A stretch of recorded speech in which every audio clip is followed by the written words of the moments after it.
Welcome, everybody.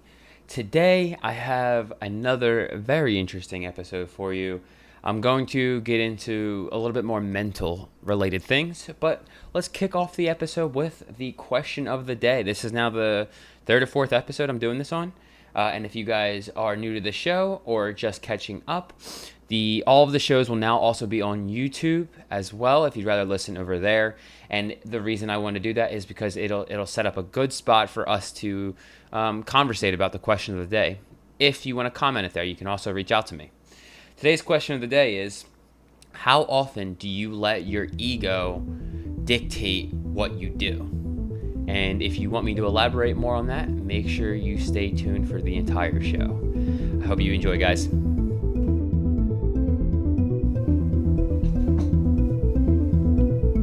What's going on, world? Welcome back to another episode of the Plants and PRs podcast, the podcast to help you move better, feel better, and in the long run, look a hell of a lot better. Come on, who doesn't want to look better? I know you do.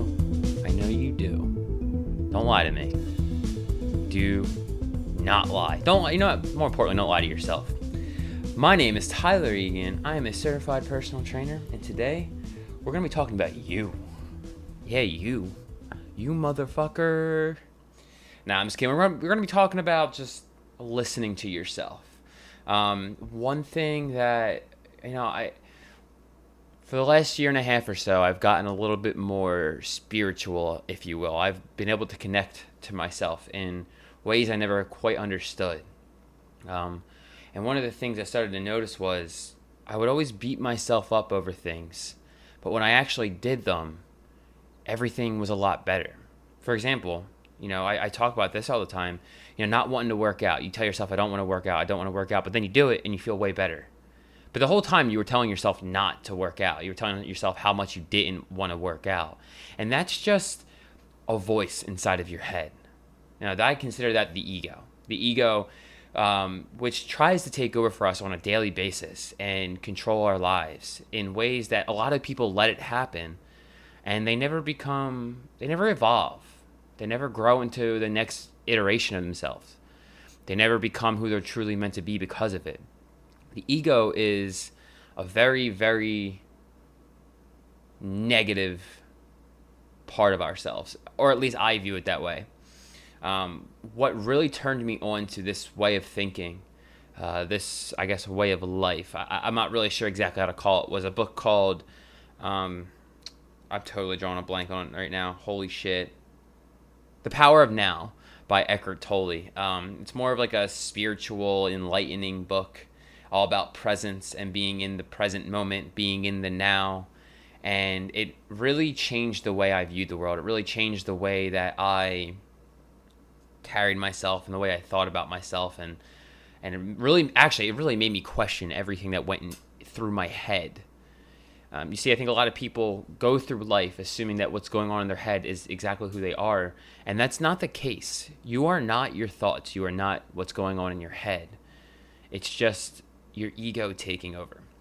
Now, I may be taking what that book taught me out of context, but this is what I took from it. I highly recommend that book to everybody. It changed the way I view everything. It's what kind of sent me down this road, down this path to a place now where I understand myself better than ever before.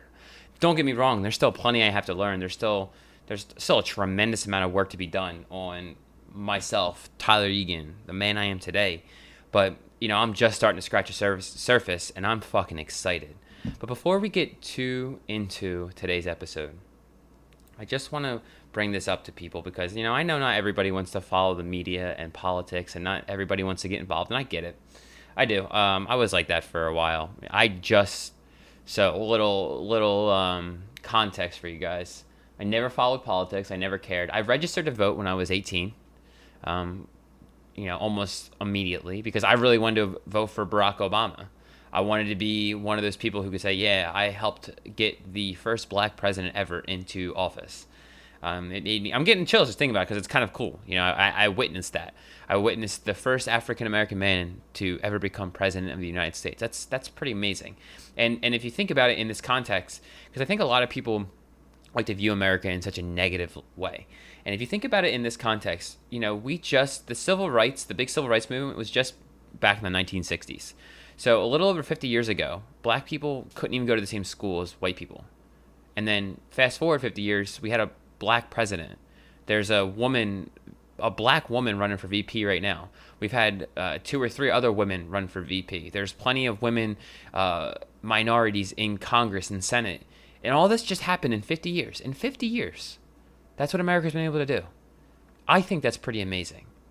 I think there's still a long way to go. And honestly, if you really want to know my personal opinion on what this country needs, I think we need a strong woman figure in the White House. That's what I believe. A strong one. Not Kamala Harris, though. That's just my opinion. But that's neither here nor there. It was brought to my attention this morning that the CDC was reconfiguring numbers. And I'm going to link this in the show notes because I would really love it if you guys all went through and checked this out yourselves. I just got to scroll through this page and find out where. Okay, here we go. So there's a little section on comorbidities about COVID. So this is, sorry, a little weird transition there, but COVID has become very political for some reason. I don't get it. A lot of the media, the politicians want to claim it's public health. It's very clear to, I'm sure people who follow this podcast, because you guys have similar views to me, similar mindsets. You want to take your health seriously, like I do. So it's very clear to people like us that this hasn't been about public health. If the government, if the media was really worried about public health, they would stop promoting fast food on television and pharmaceuticals and things to that effect. They would stop promoting these things. Like, for example, the governor of New Jersey constantly talks about public health. And then like 2 or 3 weeks ago, he posted a picture on Twitter of him getting lunch at a McDonald's. Like, bro, if you want to talk about public health, why the fuck are you at McDonald's? I don't care if you're even getting a salad. Why are you at McDonald's? Come on, man. You got to do better than that. If you're going to be a leader of one of the most populated states per square mile, you got to do better than that. And maybe I'm being hard on the guy. Think whatever you want. But this is crazy. So let me read this to you guys. They did a whole section on comorbidities. So table 3 shows that the type of health conditions and contributing causes mentioned in conjunction with deaths involving COVID, blah, blah, blah. Oh, I'm sorry. I probably shouldn't have read that part. 6% of the deaths for COVID-19 were the only... I'm sorry. Let me rephrase this. Only 6% of the deaths were from COVID-19 solely. Okay, so I think it's like 150,000 deaths. Only 6% of that was from COVID alone. So this is why people have been bringing up the fact that there's been so many comorbidities and how there's been people trying to... there's been doctors just pushing COVID onto the patients just because they get money out of it or whatever's actually going on there. But only 6% of the deaths from COVID-19 are from actual COVID.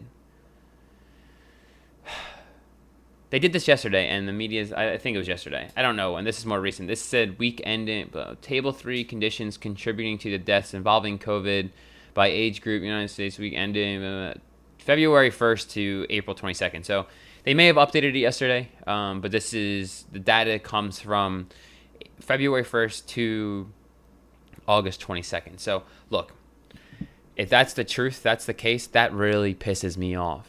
They shut down everything in the world for a disease or a virus that has all of 150,000 plus deaths. Only 6% of the deaths are from COVID itself.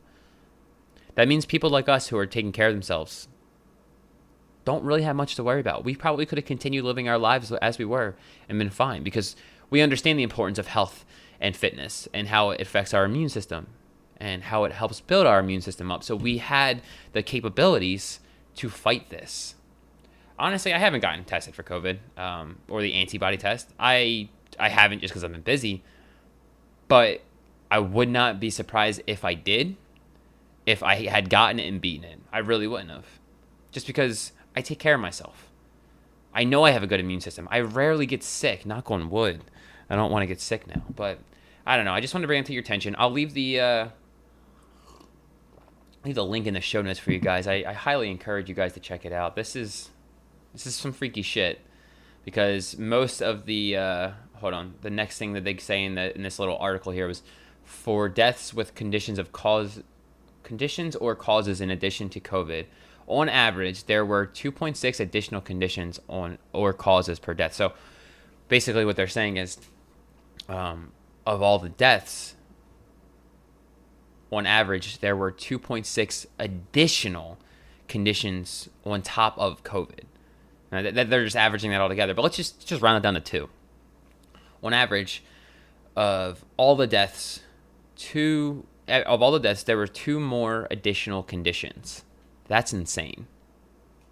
That's insane. I mean, I don't think you need to shut the entire world down for that. I think you need to keep people isolated that have these comorbidities and let the rest of the people live their lives. I don't know. I don't know. I'm not a politician. I'm not in charge. But this is fucked. Anyway, so let's get back into today's episode. It's not going to be a long one. I really, really did want to bring that to your attention, though, just because that is so important with everything that's going on right now. It's so important. Now, this is why I think it's really important for us all to be aware of what's happening. There's riots and a lot of violence going around in America. And, I mean, recently it's been in Kenosha, Wisconsin. I've never even heard of Kenosha until recently. So, I live in a no-name town in the middle of New Jersey. It could happen here if it can happen in Kenosha, Wisconsin. So that's just my opinion. Just my opinion. If you don't like it, you can go somewhere else. I understand. So let's talk about you, and let's talk about listening to yourself. What's going on in your head? Because this is probably one of the biggest obstacles that, well, at least I had to overcome when I started my health and fitness journey. But I think a lot of people do as well. I think a lot of people do. They just can't admit it to themselves because they can't separate their true and actual thoughts from their ego, from the person that's beating them up on a constant basis. Think about it. Why are you beating yourself up so much? Why are you being so hard on yourself day in and day out? Okay, did you think about it? Because you know why I do? Because I know I can do better. And when I'm doing better, quote unquote better, when I'm doing the things I know I'm supposed to do, I don't beat myself up. So, when that voice is sitting there beating you up because you, I don't know, forgot to, you cheated on your meal plan, you cheated on your diet, or you binge ate for a day, or you skipped a workout. Well, listen to the voice and learn from it. It's telling you something. The only time you don't want to listen to your voice is when it's telling you want a cheeseburger or them Doritos. You guys know me. Those Doritos will come back to haunt you. Except for the spicy chili ones. They are delicious. I haven't had them in a while, but oh man. See, but the thing is with these kinds of foods is the reason they trigger such a response to us is because they're addictive as fuck. They pump chemicals into this shit regularly. I think so many people out there are addicted to food, whatever the substance of your choice is. It can be anything at this point. Your phone, it can be food, it can be caffeine, other sugary beverages. I think so many people are so used to being stimulated by all these things on a daily basis that it takes over our thoughts because we just want that. We crave it and we feel like we need it. People tell me all the time, "Oh, I can't do anything without my caffeine." That's a problem. That's a problem. You need to adjust the way you're sleeping. Maybe you need to be drinking more water. Maybe you need to make sure you're getting all the right vitamins and minerals. For example, I've been getting a lot of muscle spasms lately, and I know my water game's on point. I'm on top of my hydration. So I was looking at all of my vitamins and minerals on Chronometer. Fantastic app, by the way. I could not recommend it more to you guys. The 2 biggest ones that I know of are Chronometer and MyFitnessPal.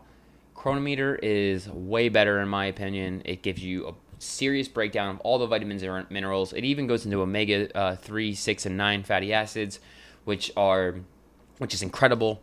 But I was looking at it, and maybe I need to get more magnesium after looking at all my vitamins and minerals. Magnesium seemed to be a little bit lower. So I bought a magnesium supplement to try out. And if that works, what I'm going to try to do is adjust some of the foods I eat to get more magnesium-rich food so I don't have this supplement. I'm not a huge fan of supplementation.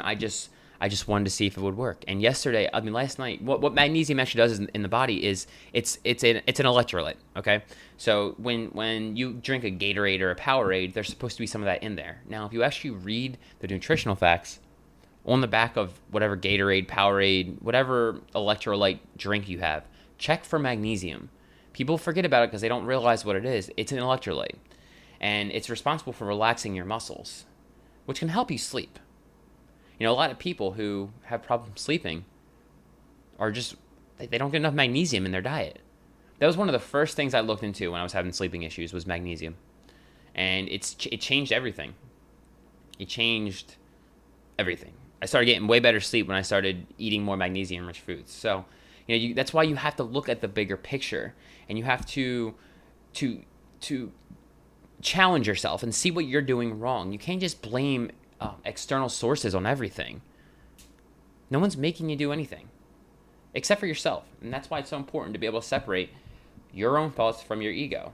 Take a step back, assess what you're doing, see what you're doing wrong. For me, it seemed like I was getting It seemed like I was getting too little magnesium. I changed that up real quick. Last night I had the best night of sleep I've had in forever.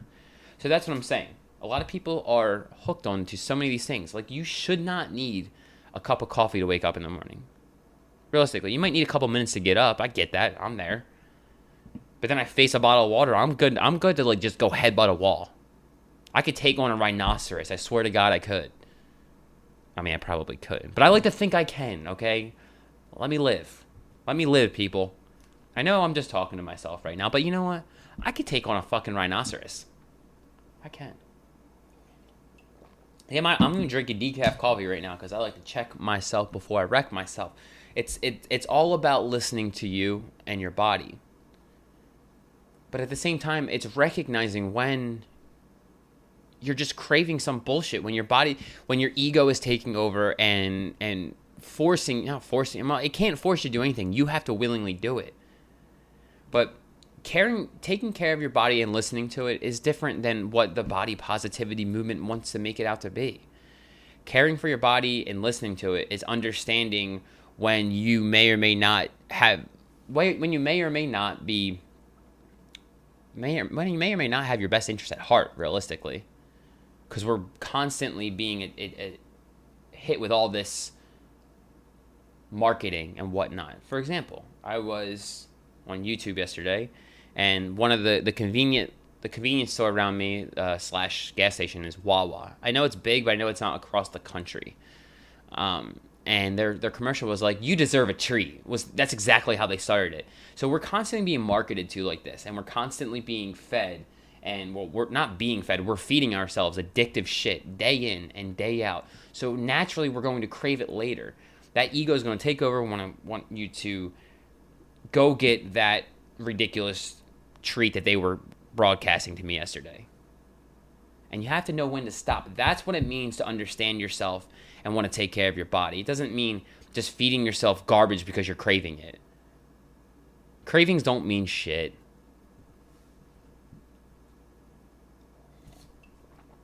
But understand yourself, guys. Understand yourself. Understand when that ego is taking over. Understand that it's just a voice inside your head, and you don't have to do it. Don't succumb to that. I can't tell you how often I want to do something instead of work out. Or I don't want to do all the work that goes into becoming a successful online personal trainer. But I have to because I'm determined as fuck. This is what I want to do with my life. And I have to be able to shut out that voice when it's necessary. If you want to be successful in your health and fitness journey, the same thing applies. Because you can't succumb to that voice overcoming you can't succumb to that voice every single weekend and have a cheat day or just binge all weekend long. Because I know there's plenty of people out there who do it. I've been guilty of it myself. You can't succumb to that voice. Because at the end of the day, you're just going to beat yourself up about it later. So why even give in? There's an internal battle we all have to deal with. There really is. But nobody wants to acknowledge that from time to time. We always want to blame it on the nutrition or the exercise, the program. Look, if you just went on walks daily and got your nutrition in order and really checked yourself, held yourself accountable, I guarantee you would see more results than someone who's working out in the gym 3 or 4 days a week and cheats every weekend. Because discipline matters. You have to be able to say no to yourself when you need to. You need to be able to separate your cravings versus actual reality, and if you actually need that. Because you don't. None of us do. None of us need to go get donuts or a McFlurry or whatever the hot thing is these days. You don't need it. You don't. You just want it. And you're letting your ego take over.